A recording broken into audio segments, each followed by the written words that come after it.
तो कई मर्तबा अपने घर पे कह चुके हैं अब उत्तर प्रदेश में रहने का दिल नहीं करता, चलो बंगाल में शिफ्ट होते हैं। लेकिन सुन लो मेरे भाइयों, आज हालात क्या हैं, मदरसों पे जाके देख लीजिए कितने सैकड़ों मदरसों पर बुलडोजर चल चुके हैं।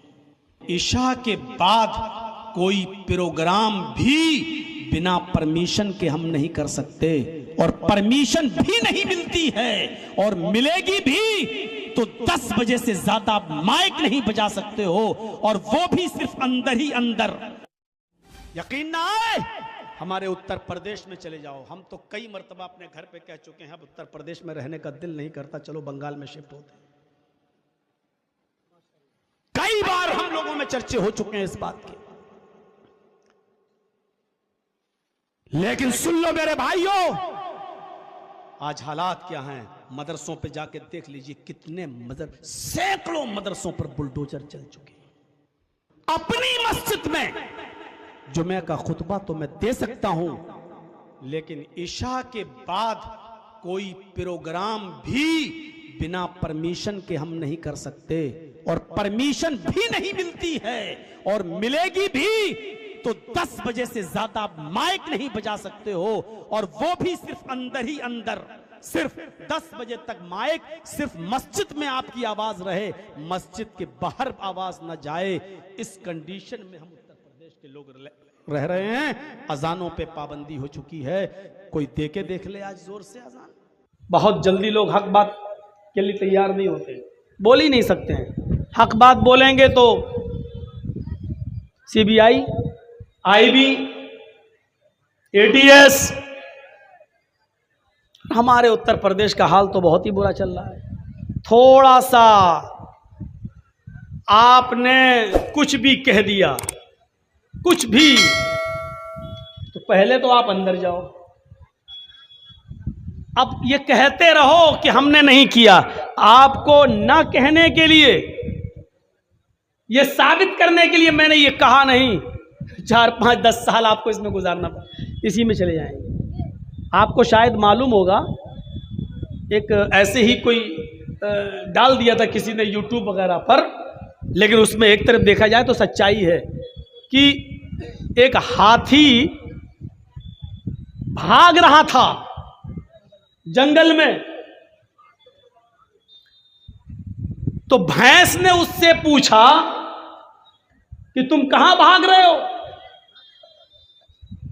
कहां भाग रहे हो? तो हाथी ने कहा है कि मैं इसलिए भाग रहा हूं जंगल में कि अभी अभी ऐलान हुआ है कि जो भी भैंस जंगल में दिखाई दे उसको पकड़ो और उसको ठूस दो जेल के अंदर।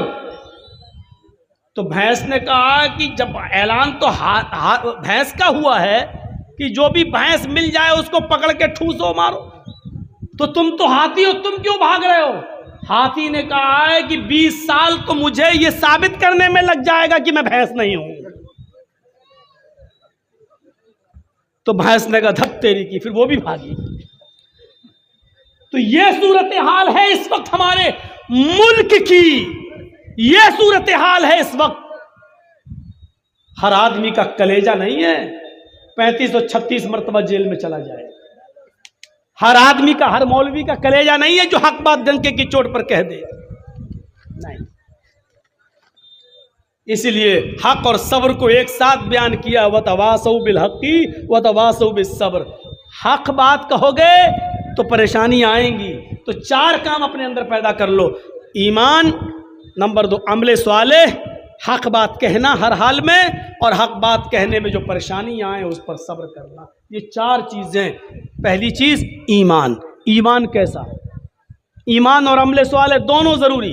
आपके पास ईमान है, अमले स्वाले नहीं, बेकार है।